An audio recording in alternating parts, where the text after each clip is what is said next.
Okay, so good afternoon again. Thank you so much for inviting us into your home and allowing us to have this interview. Dr. Dadez, could you just introduce yourself to our watching audience and let them know what your function was over the last year? Over the last year, the 18 years, I The would last say. 18 years. Uh, my title when I first arrived in 2000 was Vice President for Student Affairs. And around 2006, the president asked me to take over the education centers from Key West to Fort Lee, Virginia, out to San Diego. So for about 11 years, close to 11 years, I also was responsible for the education centers. And at one point also with the online learning platform. So along with being the Vice President for Student Affairs, responsible for everything outside the classroom and not on an athletic field, I also had the centers.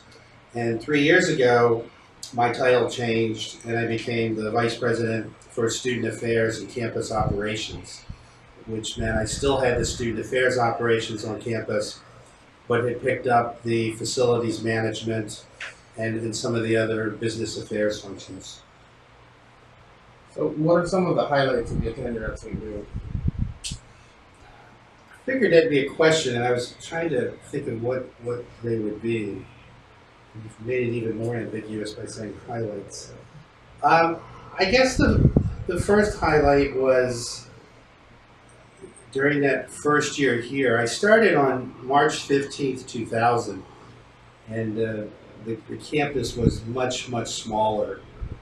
Probably no more than 600, 700 students living on campus. And I was very surprised that students weren't happy because the campus seemed idyllic, off of this lake, palm trees. I'd spent most of my professional career in Michigan and Ohio and Pennsylvania, so how could people not be happy? And so I spent a lot of time talking with students, talking with faculty and staff to figure out what was student affairs doing right and what we could do better.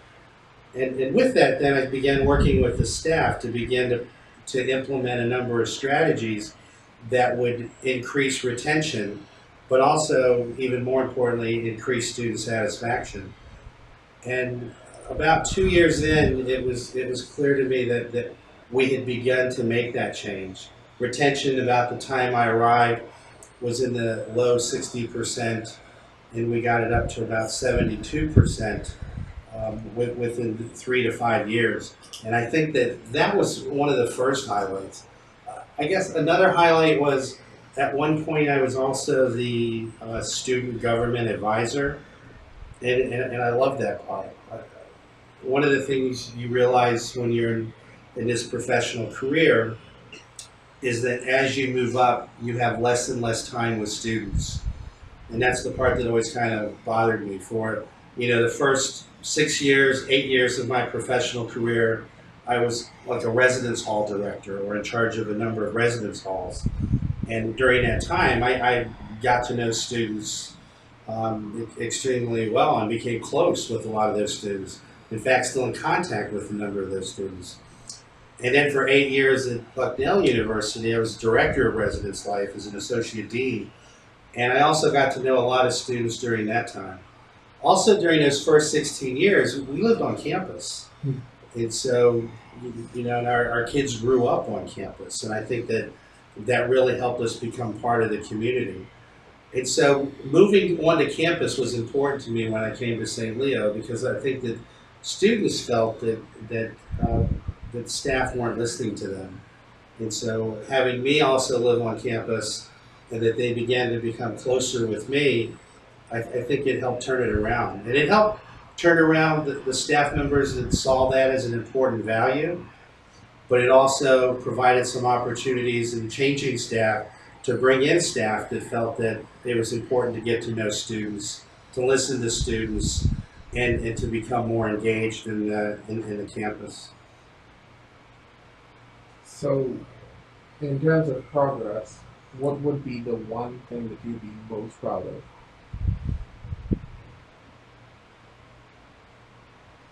Uh, that I was a part of over those 18 years.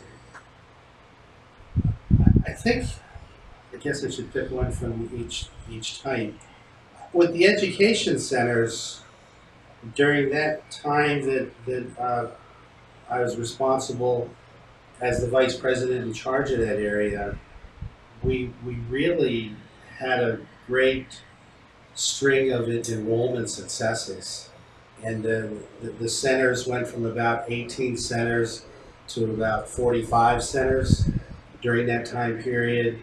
And a lot of students were getting their degrees through the education centers. And I think part of that is that my leadership style is to be is to let the staff get to know me and get to know where kind of what my vision is and who I am as a person, and then ask them to follow me to make sure that we get it done. And I think for a number of years we were able to do that during those 11 years, and it brought in millions upon millions of dollars to the university, which helped us to build a lot of the buildings on campus that have been built in the last 5, 6, 7 years.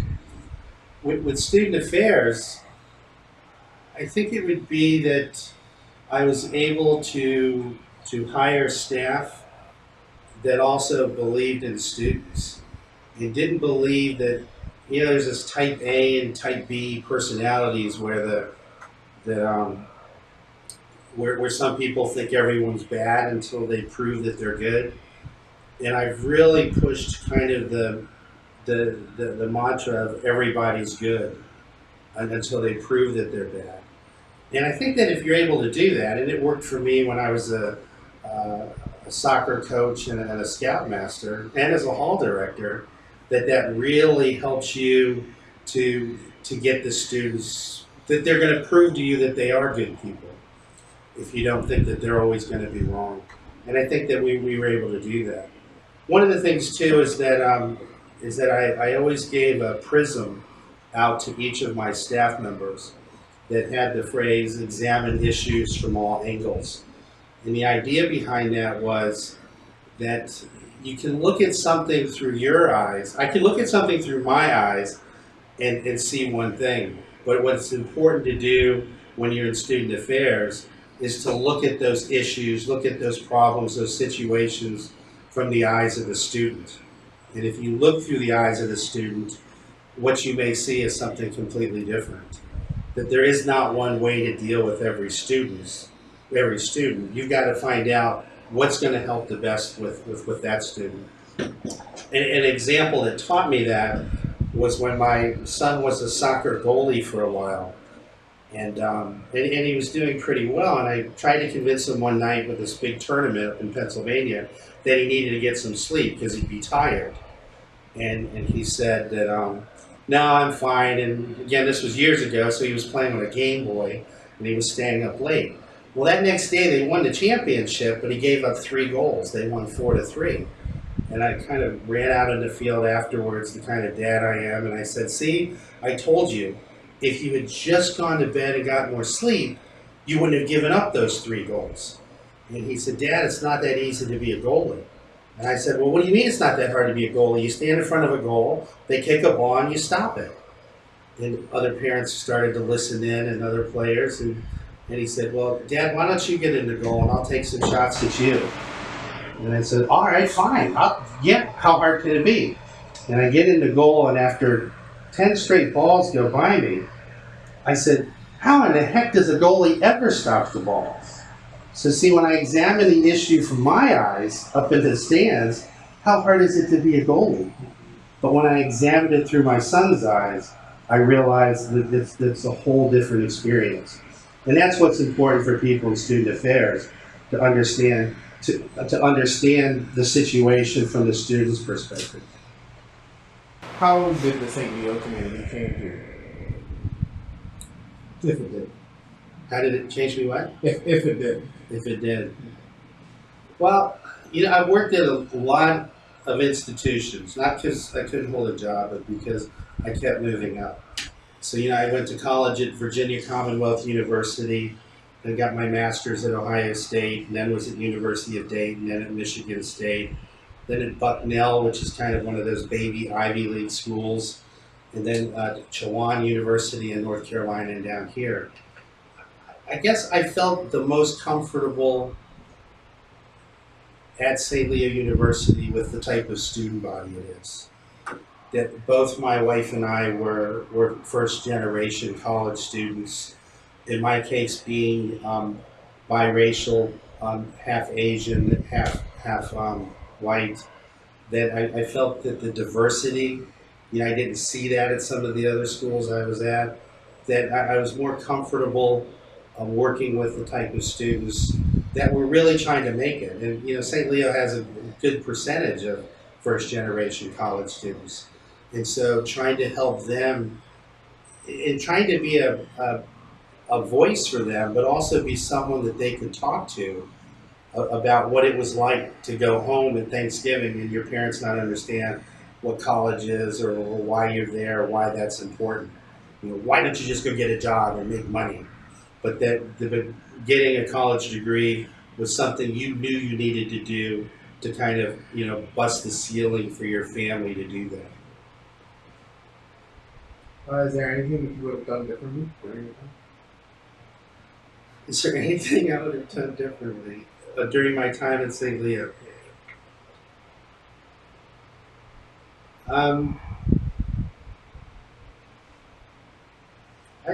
I don't think so. I mean, I was, it was, I mean, the 18 years were excellent.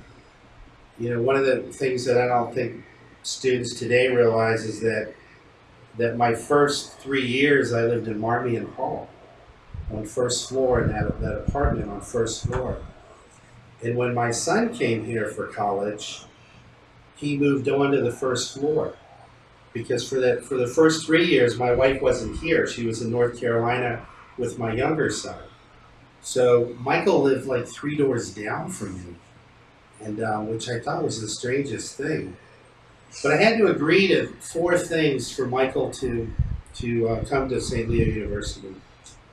One was that I would never look out my window from Marmion Hall to see if his car was there. And I remember him telling me that, and I said, well, why does that need to be one of the rules? And he says, well, I'm away at college. You shouldn't be checking up on me to make sure that I'm in my room.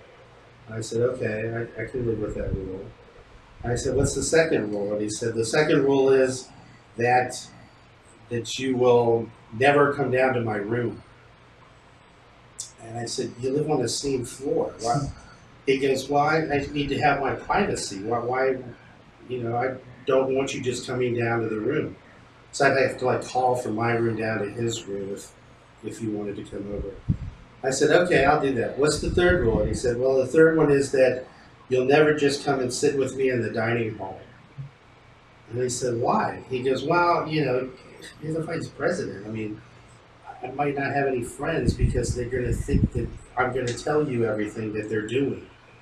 And I said, all right, fine. So we kind of worked out this signal. It was almost like the signal we used when I was his baseball coach, something like this. If he did this, I knew it was okay to go over to the table. And I said, all right, what's the fourth rule? And he goes, that you always have a $20 bill in the top drawer of your desk. And I said, okay, fine. Yeah, I'll always have a $20 bill, and you can come get it if you ever need it. Now, my younger son, Rob, came 2 years later. And I asked Rob if he wanted the same 4, kind of rules that Mike wanted. And he said, Rob goes, well, what are they? And I said, Mike never told you? And he goes, no, Mike never told me. I said, well, the first one is I would never look out my window to see if the car was there. And Rob said, well, it's your car. You pay for it. You pay the insurance. You put the gas in it. Shouldn't you know where your cars are? And I said, yeah, I should know where my cars are. I said, what's the second one? I said, well, then he said that I could not come down to his room, that I had to make sure that I called first.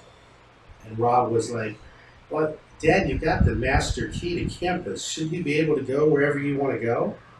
I was like, yeah. yeah, I don't know why that was a rule. And he goes, well, what's the third rule? And I said, well, the third rule was that I could never just go up to and sit with him at the dining hall because his friends might be scared of the fact of who I am. And Rob goes, Dad, if my friends aren't going to accept you as the vice president, then they're not going to be my friends. And I was like, oh, that's really nice, Rob. That's great. He goes, what's the fourth rule? I said, well, Mike said there needed to be a $20 bill in the top drawer of the desk, and that so he could come and get it. And Rob goes, well, I like that rule. And I said, Rob, check the bottom drawer because there'll be $50 bills in there for you. Completely different kids. Yeah, completely different. But to have your sons on the same campus and for them to feel comfortable and not worry about those kinds of things, I thought was excellent. That's amazing. So my next set of questions, they kind of go hand in hand with each other. So you could just kind of just slide straight into it. So looking to the future, where do you see San Diego going? Do you have any advice for the university as a whole and for anybody that would come behind and take your position, your former position? I think the future is extremely bright with Dr. Sinise. I was impressed with him when he arrived on campus. He knew that he had a vision for where the university could go.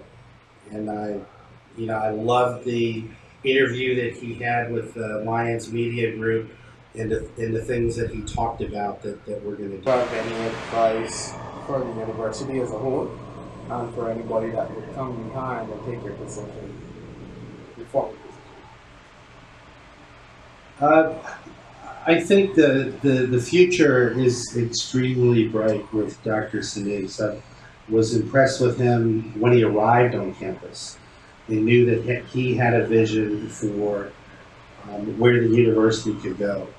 And I loved the interview that he had with the Lions Media Group and the things that he talked about that we're going to do. I think he's got his hands into a number of things that he's thinking about doing, and I just know that the university is going to continue to improve and succeed with him at the helm. For the person who comes in as the vice president for student affairs, I would hope that they would get to know the staff and get to know the students and see that it's an operation that has been doing the right things for years, and to make sure that he or she continue to move it forward. There's always room for improvements. There's things that we wish we had gotten done when I was there or when staff members were there. So I think that the person coming in is going to need to assess that and figure out what are his or her top 3 priorities, and what are some things that could be dropped so that they'd have the money to do the other priorities. My final question, actually. Do you see yourself doing anything as a part of the future changes that may happen at Silva? I have talked with Dr. Sinise about if he needs me for anything. I would be there to support him in whatever he needed. My plan is to hopefully return to the faculty next year, and in a graduate or undergraduate or graduate faculty member. I'm not yet ready to stop being around students. That's what keeps you young. That's what keeps me young, and I'm working a lot with a Cub Scout pack, and that's just way too young. Scouts. Yep. Do you have any messages for the faculty and staff that you probably may not have been able to get to? Do you have any what? Any messages for the faculty and staff, or staff that you may not have been able to communicate with or given a word to? I'm not sure. I don't think so. I mean, that'd be easy to say, yeah, I haven't if it was 20 years ago, but when you have email at your fingertips and text and Facebook messages, the people that have I've wanted to talk to, I've talked to, and the people that have wanted to talk to me have talked with me. There's some I still know that I need to talk to, and there's some that I'm waiting to talk to me. Well, thank you very much for the interview. It was a pleasure, and we enjoyed coming into your lovely home. Oh, you're welcome.